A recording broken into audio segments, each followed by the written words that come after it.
लाकदोरिबा कुमजा soul सिंगनी सुना कुंतरी के अंगन मसक्ता पांथोकनी हैना थाजनरिबा असेंबली इलेक्शन दा कैंडिडेट ओइना थोइबा म्यूजिंगा इपाक टीवी न्यूज़गा अखनाना उनदुना मखोगी वखलौसिंग मियामदा शेयर तुगदुन लाकपगी सकम ओइना ngasi yamu akhana unajariba si miyano thoito hinong sa khangnaraba haukiba kumja sol singani ge sukna tratre tasu BJP da candidate oin thokiba aduga Manipur State Minorities Commission gi chairman su ani rak oiram laba miyano thoito hinong sa khangnaraba lilong tayin makhongdagi Muhammad Anwar Hussein ni ojabu ahan mamakta da ipak TV news gi maike digi thakaba phungtok sari ojabu nungai ओजा तक अहम खंजनिंग ओजा हाँ ममांग candidate ओने थोखे लिंग अनी सूना तरातेट माइथी हवे हंत लाकदे 2027 मिखल थोकनी है ओजा ओजा कई करम वखलो लेबदगी शेयर खितंग तौबी ऐसी तसेंगना 2013 दगी लिलोंग केंद्र मनुंगसिगी ओइबा चौखट थौरांग प्रजागी अवादपा प्रजागी मतेंग पांगगा चेन चोंगना लाई अदुगा मतमदुदा मणिपुरदा इनौ नौबा पार्टी अमा ओइना सरकार पाइद्रिबा पार्टी अमा ओइना बीजेपी कन्ना चेन चोंग तौरई अदुगा आई बीजेपी दा याउजरगा लिलोंग प्रजा सेवा तौबा यागद्रा हेना हाइब वाखलोन सिदा बीजेपी से यावरगा आई वाकन तौरगा लाचबना 2017 दा बीजेपी ना बीजेपी की टिकट पीबीदुना आई इलेक्शन थेंगनजकी अदुबु लाइव थीबदगी मी लिसिंग अनि मुक वाटपदगी आई माइथियौकी अदुबु आई लेप्तना दुम प्रजागा लेनजब मरी मयांगी ओइबा थबुक इंखांग चेन चोंबा अदुम लेप्ते सरकार की मतम मतम दुगी वेलफेयर स्कीम सिंग इवन वर्कर्स वेलफेयर बोर्ड की लेबर सिंग दा पीबा मतेंग न सिंगबा कोविड की मनुंगदा कोविड की वारब तंजादा मयाम की मतेंग पांगबा खोपा तौरगा अदुम लेजरपना आई ला हौग्रिबा 2022 की इलेक्शन ददी आई लेपजखिद्रे अदुबु हंदक की लाइबा लेबाक्सिगी इरांग मणिपुर ओइरिबा फिबम अमदी इंडिया दा बीजेपी सरकार की मतमदा ओइरिबा भारत की संविधान की मायोक्ता लाखिबा माइनॉरिटी सिंगदा अवा अना क्या तारकपा सरकार की पॉलिसी अमो ओइना मसी मयाम से करमैना प्रजा सिंग मरुइना माइनॉरिटी सिंग से करमैना कान हनगदगे करमैना हिंगहनगदगे हाइबगी वाखलोन सिदा मसी जब चारे मतम सी अमुकहना इलेक्शन सी तौरगा प्रजाना पामिबा मवोंग सिदा इलेक्शन तौरगदी आई सोइदना माइ पाकपा ngamgani प्रजा की मतेंग पांगबा ngamgani हाइबा वाखलोन सिदा अमुकहना इलेक्शन सी थोकजरपनी थागचरी ओजागी वखलोन यामना फजे थागचरी अदु ओजादगी अंगक पामना ओजासी कुमजा 2017 दसु बीजेपी की टिकट वोट थोखे थोखिबतना तना चेयरपर्सन फाव ओइरमने मणिपुर स्टेट माइनॉरिटी कमीशन की अदु हंदक याम इथा थाजदना बीजेपी थादु अमगा कांग्रेस चंगला इशोजा कई करम वखलोंदा बीजेपी पार्टी दा कई पेंदबा लई अदुगा कांग्रेस पार्टी ना बीजेपी दगे कई करम खुदुंचाबा लई हाइबदी मतंगदो ओजाय वखलों खितंग थांबियो जान मसी सही सांगना बीजेपी दा लेरमे यामना नकना पार्टी की वर्कर मोइना हम सिंग पाइरमी चेन चोंबा प्रजा की मतेंग तौबा याबा मयाम मतेंग तौई बीजेपी का एज ए माइनॉरिटी लोइनना मणिपुरी बीजेपी की वाखलोनगा सुम चानदब कयासी ngaliङैदगी अदुम थेंगनरई फावरई अदुगा मतम अहानबदा सरकार हौरकपता ngairiङैददी खरा लेबाकी चौखत थौरांगदा मरुओइना डेवलपमेंट स्टेट सिंह सिसु यावना चौखत थौरांगदा लेबाक शांति ओइना थंबदा सोइदन तौरकदब मालगा अदुम लेरमी अदुबु मरुओइना अहानब सेंटर दा पानबा हौरकपदगी सुम तमना तमना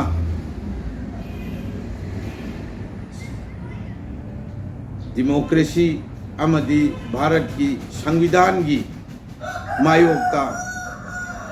द वेरी फाउंडेशन ओइरिबा इंडिया सेंबगी अदुंबा कॉन्स्टिट्यूशन डेमोक्रेसी सेकुलरिज्म हाइरिबा सिंगसिगी ओन तैनबदा भारत सिदा चथरपा थोलपा अदुगा माइनॉरिटी सिंगदा टॉर्चर तौबा माइनॉरिटी सिंगी राइट सिंग मांगनबा मयाम थोलकपसिदगी बीजेपी दगी वाखल सी लापथोकवा होरई थाजब मांगकवा होरई लोइनना अमुक 2023 की दगी हौरगा मणिपुर दा तौरिबा इरांग ngaliङैदा कंट्रोल तौबा याबा पोट अमबु कंट्रोल तौहौदबा अदुगा मणिपुर इमागी मचा अमखक मचा सिंगबु तोंगान तोंगानबा मचा ओइना ओंथोआगा खनहनबा चाइनाहनबा मी हानहनबा मयामसी बीजेपी ने स्टेट अमसुंग सेंटर ना येंगागा लैरगा लेबाकसिबु अवाबा ताहनबा मसी मयामसी येंगुरगा अतई दोल सिंगदी बीजेपी का चमिनबा दोल ngaktani ayamba regional party sing aduna BJP की वाखल लोंदा ayamba adum बीजेपी ने influence तौरगा चटपनी aduna बीजेपी की वाखल लोन सिगी मायोक्ता भारत डेमोक्रेसी सेकुलरिज्म भारत की संविधान बु ngaकदब पार्टी अदुगा मणिपुर लेबाकु इमा लेबाकु शांति थंबा ngamba चौखटपदा पुरक्पा ngamgadab पार्टी सी कांग्रेस खक्तनी हाइबसी आइना मुन्ना खल्लब मतुंगदा कांग्रेस पार्टी सी खक नतना अतैदी हाइरिबा प्रॉब्लम सिंग सी सॉल्व तब ngамoi मणिपुर बु ममांगदा चलहनबा ngамoi ममांगदा चललगा मणिपुर की वेल क्रिएशन लेबाक सी नुंगाइहनबा याइफानबा इंग तपा अमतोइबा मणिपुर अदु सोइदना ओइहनबा ngамगनी हाइबसे कांग्रेस दा थाजबदगी आई कांग्रेस पार्टी दा यावजबनी थागसरी ओजा ओजा हुजिकी लाकदोइ मिखल सिदो ओजाना कांग्रेस की टिकेट सि सोइदना फंगनी हाइबि थाजबली बिब्रोजा कांग्रेस इंडियन नेशनल कांग्रेस की कांग्रेस पार्टी दा यावरगा मधुमगना आई सोइद्रे पार्टी टिकेटा लाकदोरि सिदा सोइदना इंगोंदा पिदिरकनी हाइबसे आइगी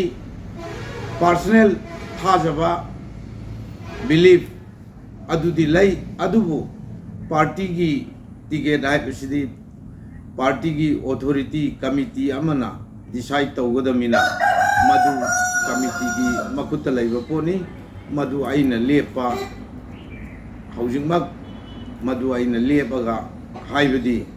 मधु हाइमनबा थोकनी मधु आइगी खुत लैबा पोनते आइना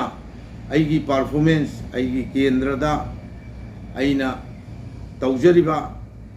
अदुगा पार्टी की दंगता आइना चेंजरिबा चेलकदौरिबा मयामसी येंगागा कांग्रेस ना सोइदना डिसीजन लौरकनी मधुदा बेस तौरगा टिकेट पिरकदा आई फंग जाए हाइबसे आई थाजबने कईगुम ओजा कांग्रेस की टिकेट से फंद्रगद ओजा से मिखल थेंगना टॉप तो नत्रगा मिखल थेंगने थोड़ा अभिनिया कांग्रेस नत्रगा एनी अतोप पार्टी एम तौरगा थेंगनगनी हाइबु वखल लेबि ओजा आई पार्टी दा थाजब अमगा लोइनना आइना यावजरखिमिना पार्टी दुना लौरप डिसीजन दो आइना ngaku tabani ngakom doi party ना सोइदना मधुगी डिसीजन मरम चाब डिसीजन सोइदना लौरा आगा आइंगोंद सोइदना सिंबी रकनी मधु आइना दुम जाजगनी ओजाना कईगुम मिखल दा सोइदना माइ पागा ओजा कई कई डेवलपमेंट तौगे हाइबु वखल लेबि ओजा मिखल दा माइ पागदी ख्वाय आनबा स्टेट अमगी असेंबली दा कारइबा मेंबर खुदिंग मक्सिना मेजॉरिटी ना सरकार semi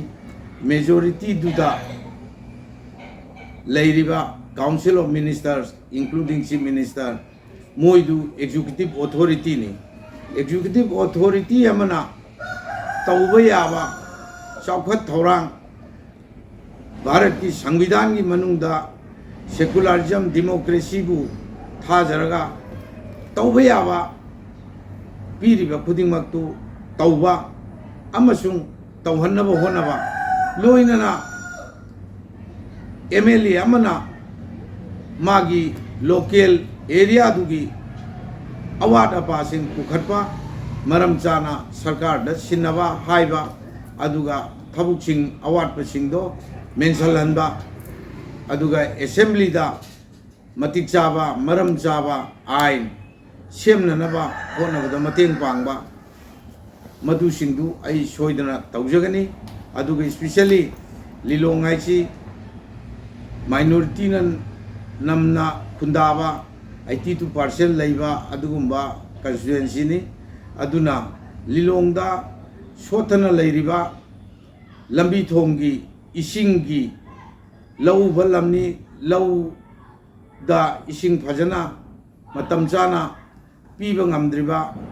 aduga ising thakpagi ising thaknanabi ising phangbagi awatpa leiriba mayam se ai soidana taujagani loinana sana khonaba manipur si yamna sanabada chaukhale mangjil thare adubu lilongda sanaroi di lei sanaroi singsigi sanabung leite aduna sanaba khudingmakki maru oiba मफम मैसी सानबुंगनी अदुना मतिक चाब सानबुंग लिलोंगी मफम खरदा सोइदना डेवलप तौजगनी अदुगा इंफ्रास्ट्रक्चर अतोपा इंडस्ट्री सिंग तौबे याननबा माइक्रो स्मॉल मीडियम इंटरप्राइजेस सिंग ना इंडिया की इकोनॉमी की बैकबोन ओइरी सुमैना अकोइ लिलोंगी सु एग्रीकल्चर सिगी मथक्ता मतिक चाबा वायबल होइबा प्रोजेक्टसिंग लिंखलहंदुना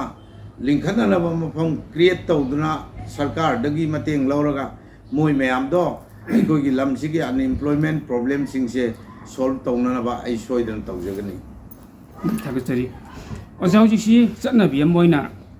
कैंडिडेट मखैसिना भोट फंगननबगी वखललोंदा हाइजिनबगी चटनाबी मोजा याम तोइन तौई भोट काद्रिङैदना दु तौबनि अता तौबनि हाइबो काखरा मतुंगतना हाना ममांग कादिंग हाइरम बुवाद पुंगा पोथोखिबगुंबा माइ थोकम तौखिबा बाजागे पामद चत्तबा फई मतंग जो फम खितंग थंबी मसिदी लेबिबा मी अमसुंग लैरिबा प्रजा अनि दुगी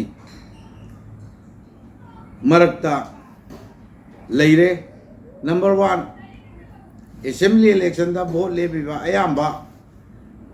लमदम दुगी लैकाय दुदगी थोगलागा लेपा ngaktani अंगांग ओरिङैदगी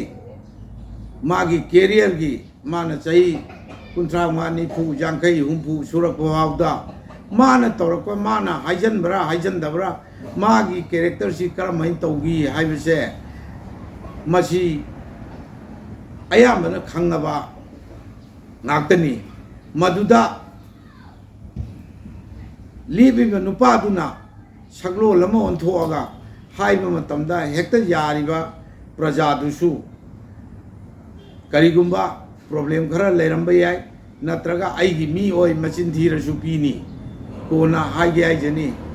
हाइरगा आई खकानबगी येंगागा भोट पीरग लोरेना खनबदगी पीबसु यावरम बयै अदुगा लमदमदुगी मी नतबदी लमदमदुगी मी ना नैनबदा खितंग वाबसु याय लमदमदुगी मी दी मा पोकदगी ना भोट लेबे इसी सही निफु यांगै कुंफु सुरागा लेपनी सोइदना खंगनी करम्बा मखनगी मीनो करमैना तवी करी चक्चा युथक याउ तवी वांगांग संगांग करमैन तवी मचिन थिजन बरा हाइजन बरा उरान बरा लोइना खंगबा ngakतनी अदु मदु येंगागा मयामना भोट पीबीनी सोइदना अफबा खलगा भोट सोइदना पीनी अदुगा हाइदोखिबा वाटपा नत्रगा हेनबदी याय अदुगा हाइग्रिब वा खुदिंगमक्सी कमिटमेंट नि कमिटमेंट खुदिंगमक मदु ngakna चटपा आइसे आई खकी नते भोट कारिब खुदिंगमकी दायित्वनि मथौनि मदु ngakत्रगदी माना ngangamidu मागी कमिटमेंट दो कमिटमेंट थमदब कौनी प्रजा की मायोक्ता लैब मी सिंगनी आई अदुगुंबा मखलगी मी नते नंबर 1 आईगी आंगांग ओरिङैदगी आईगी हौजिक चाही 64 सुरा फाउगी कैरियर सिदा आईना तौग्रिबा मयामसे आईगी लिलोंग प्रजाना आईगी नुंसीजर प्रजा सिंगसिना लोइनमा खंगी खंगबनिना आइंगोंदा सोइदना थाजनी थाजब लई आईना हाइबसे आई हाइजनबा नते सोइदना कमिटमेंट थबुक ओंथोरकनी हाइबसे प्रजाना सोइदना थाजबिनी तगतरी हौजिक मिखलदा सेल्स याम चाउन थादगिबा मिखलदा भोट काननबा होनबदा सेल्स याम चाउन थादगिबना मरम ओयगा मिखलदा माइ पाकलबा मतुंगदसु मसा मसागी चंखिबा सेनसिंगदो हंजिनदबा होनबदा डेवलपमेंट की लमदा थोइना थबकतु मंगजिन थांग तौब ngamदबगी पोट अमा थेंगनबुंग तौजा मणिपुरसिदा मरुइना साइ मतंगदो जा मफम कितंग थंबियो जाना डेमोक्रेसी दा इलेक्शन सी एनीवेयर पैसा चंगी डेमोक्रेसी चतबा कम्युनिज्म गुंबा वन पार्टी रूल गुंबा मफम ददी पैसा चंगम दबे डेमोक्रेसी दा पैसा चंगी डेमोक्रेसी दा इलेक्शन थेंगनबदा ऑलवेज पैसा चंगी कैंपेन तौबदगी हौरगा लॉजिस्टिक फुएल आदुदगी मेन पावर मयाम सी मूवमेंट तौनब होनबदा जगह जगह चनब होनरबदा पैसा चंगी पैसा चंगदबदी सुयाय यारो अदुबु चंगिबसे मिनिमम दा चंगनब होनब मिनिमम दा चंगदना बोची लैबगी पोटमा चनबियोइना स्टेट सिदा चनरैबा मरुइना अतोपा स्टेट तसु बीजेपी की सरकार पालैबा मफम सिंगसिदा पालिबा सरकार दुना सरकार की फंड वेलफेयर स्कीम सिंग मरुइना वेलफेयर स्कीम सिंग से इलेक्शन अनप मतमदा नुपी अंगांगदा यामना चावना थादरगा तौरिबा मयाम से मसीदी करप प्रैक्टिस नि मसीगी दमक्तदी आई टोटली एंटी अगेंस्ट मसीगी मायोक्ता आई लेजे अदुना पैसा याम चंगनबा मिनिमम लेवल अमदा इलेक्शन की तंगाई फदबु दुखक तौननब होनबना ख्वाइदगी असुंबा खोंथांग ओइनेना आई खंजे अमसुंग थाजे मखा तनो जादे खंगनिंगबसी ओजा हौजिकसी हौकिबा कुमजा सोलिसिंग निगा सुन कुलुमदो की मे की तंग अहुमदगी मैतै अमदि कुकी मक्ता थोइबा कमिटी असि ngasi फावबो सिनबा ngamdri ओजा सी लालखिदा मका कुकी अमदि नागागी मक्तसो सोबो कमिटी अम थोइ ओजा उसी चथोक चसिनदसु क्या अम खुतुंग जादे अदु ओइरै फेमजिदा मणिपुरदसु बीजेपी की लेंगाक लै सेंटरदसु बीजेपी की लेंगाक लै ओजा अदु मखोइना चप मानबा यंगदि यंगदबना मरम ओइरा ngasi फावबुदा हाइ इरांग कंट्रोल तौबो ngamdri ओजा साइ मतंग दो जाय वखलों कितंग थंबी मसी अहनबदा अइना यामना ngana उजकी 93 की जून जुलाई अद्वाइदा तसेंगना यामना अकनबा अमोइना बीजेपी दा लेरिङै मतमदा सेंटर दगी लापा स्टेट की कांगबु इवन ऑर्गेनाइजेशन बीजेपी का मरी लेना ऑर्गेनाइजेशन सिंह अचौ अचौबगी मकोक सिंह मपानदगी लाखोसिंदा आई वारी साजे अदुगा अईगी अईना उजबदो आई शेयर तवी अदु अईना मोइदा स्पेशली आई रिक्वेस्ट तवी मसे सेंटर यावना अथुब मतमदा शांति पुरागा सोल्व तौदब तारगदे मसीगी मई से मुथतपद मतम कुइने संगनी हाइबा से आई मकोइदा मंगारक तरारक आई डिस्कशन तौबदा थमजे अदुबु मोइना याम कोमना हाइरमी मसी अदुम मसा मथंता तोकसगिनी सिदी सोल्व तौरुबा नते मसा सोल्व तौबगी थोदोंना अवाबा लेरोय मसा मथंता वारग तोकसगिनी हाइबगी वाखल्लोंदा मोइ फोंदोकपिरमी अदुगा मसीगी थोखिबा करमैने थोखी हाइबसे नैनबा थोखिबा मरमसी करिदगिनो हाइबसी नैनदना मथक्ता हेक्ता शांति तौनबनी सिबाई थाजलगा नत्रगा अदु तौरगा हाइबा स्टॉप गेप अरेंजमेंट मानबा अमत सुम तौरगा लैबसिना सुम मथंग मथंग अपोमबदगी अपोमबसी थिंगौदबदगी अपोमबदु काइबगी स्टेज यौखिबनी मसी नाकल मदना सेंटर अमसुंग स्टेट ना मरोइने सेंटर ना मसीदा थोइदोंनि इंटरेस्ट लौदब माली इंटरेस्ट लौद्रिबा मरमदुननी हौजिक्ति मणिपुर मामा इमागी मचा अहुम से तोंगान तोंगाना उनब यादबा चंगनब यादबा स्टेज अमदा लैरे तंपाकना चिंगद चटप याद्रे नागा कुकीना तंपाक कुमक याद्रे कुकीना मणिपुर की मपानदा नागा की लम फावरग चटप याद्रे नागाना कुकी की लम लालगा इम्फाल द लाको याद्रे हाइरिबि स्टेज से मसी सुम येंगरगदी मसी कनागुम्बा खरना मनुंगदा प्लान तौरगा सिनबगी फिबम मालई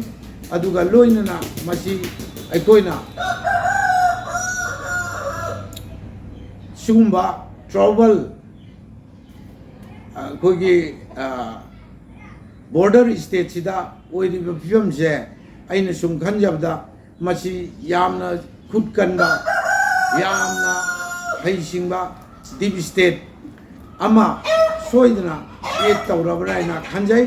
अदुना मसीगी प्रॉब्लम सिदी याम पिकना याम लाइना लौदब फै मसी अथुब मतमदा बीजेपी सेंट्रल गवर्नमेंट ना स्टेट गवर्नमेंट का समनरगा थुना प्रॉब्लम सॉल्व तौब फै मसीगी मतुंग तारपदी अमुक हेना अवाबसे अखोगी इकोनॉमी सी यामना फिबम सोचंगरगनी हुजी फावो इकोनॉमी सोकलबा स्टेट सिदा अमुक हेना सोचलगदी अखोई से चांगनीबा ओइना स्टेट सिदा प्रजा खुदिंगमक से सोइदन लैरनी मसी मयाम से बीजेपी की थविनसिन थवोंगसिना सोल्व तौब ngमगदबा मानदे मसीदी कांग्रेस खक्तना सोल्व तौरगा कांग्रेस खक्तना मसीगी प्रॉब्लम सिंग से सोल्व तौरगा स्टेट सिबु तंगदु लैताबा पीसफुल स्टेट अमा अमुक अना पुरपा ngमगनी हाइबसे आई थाजै लोइनना स्टेट सिगी इकोनॉमी स्टेट सिगी लैरिबा फिबम से सोइदना अमुक हंजललगा तंगदु लैताबा हराव तयामना लैबा मणिपुरी इमा लैबाक तो सोइदना कांग्रेस नो हेंगने ना थाजै अमना अखोगी मणिपुर की इकोनॉमी से बॉर्डर टाउन ओरिबा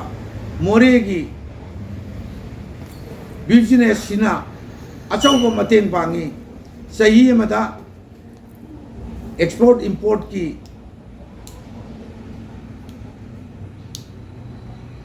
फाइनेंशियल ट्रांजैक्शन से इंडिया की रुपीदा 1,500 crore muki transaction tauba adugumba border town amani export import ki hub amani masi totally leap kare totally function tauba yakhidre aduna business e pulap sian gare hai riba conflict mayam sina aduna conflict sing se soidana congress sarkar lagadi soidana solve tawni hanagi leiriba fibam duda hena phaba mongda soidana manipur bu purakani haibise thajai thagastari ojate makhatana ojikse oja social media da nataisa da comment post oraga nungsi channel mi nai masegi mak thina na bo na bagi tuan ba kayem khu mi phujo khara leira bra hai bagi chingna ba leiro ja masine maram oiraga maitei ate maitei pangal amadi ko kina ga marakta hena nungai na tabagi thoto kaya thokol pe ya bagi aki bele sai matang to wa pham tang thabi masi samaj da leiriba mi civilized plus maturity adu oidabagi khudamni aikoi gi samaj sida mi ghara jawi loinmakta samaj khudimakta jawi adu yawi besing sina tawrak se ain gi oiba amana control to hogadamni control to dragadi aikoi si soidana hairi bedo hojik leiriba maruina sigi situation sida soidana adugumba wathok lanthok amoina sathi ba mongda oi gibi yai aduga hojik loinamok na thiengnariba amana community amagi mathakta charge tawba sumi lali khangdaba hekta hapasidi aikoi ima leibakpu nungsibagi saruk ama nate aduga loinana irang se nem thananaba honabagi saruk ama nate masi mayamna mi khudibangna masi tawidaba phai masi aigi hambal appeal ni tawgodorba social media se effective oiba positive oiba aduga manipur ki integrity da mateng pangadaba wai wata thodok sing khakta social media da tawibana khwaidagi phani haibise aigi appeal ni thagastari ojaga akhanana unabagi tanja ama pi bagi damakta ojabu ipak tv news gi makai deki khai leitana thagat phongdok chai. Thank you again from my side. Congratulations.